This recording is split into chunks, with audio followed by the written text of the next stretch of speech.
Rais wa Marekani Donald Trump ameongeza ushuru unaotozwa magari na malori yanayoagizwa kutoka Umoja wa Ulaya hadi 25%, hatua inaongeza kwa kasi mvutano wa kibiashara kati ya Washington na Brussels. Katika ujumbe aliochapisha kwenye mtandao wa Truth Social, Trump ameshutumu Umoja wa Ulaya kwa kile alichokiita kutekeleza makubaliano ya kibiashara ambayo tayari yalikuwa yameafikiwa, ingawa hakutoa maelezo ya kina. Nimefurahi kutangaza kwamba wiki ijayo nitaongeza ushuru unaotozwa Umoja wa Ulaya kwa magari na malori, alisema Trump Ijumaa. Tume ya Ulaya imejibu kwa kusema itaendelea kuweka chaguo zote mezani ili kulinda maslahi ya Umoja wa Ulaya.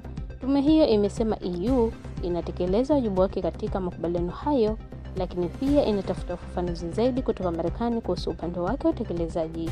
Hatua ya Trump kulenga sekta ya magari imechukuliwa kama pigo kubwa, ikizingatiwa sekta hiyo ni mhimili muhimu wa uchumi wa Ulaya. Hatua hiyo inakuja chini ya mwaka mmoja tangu EU na Marekani zikubaliane makubaliano katika uwanja wa gofu wa Turnberry nchini Scotland yaliyopunguza ushuru wa bidhaa nyingi za Ulaya hadi 15%. Makubaliano hayo yalionekana kuiletea EU nafuu baada ya Trump kutishia ushuru wa hadi 30% chini ya mpango wake mpana wa kile alichokiita siku ya ukombozi.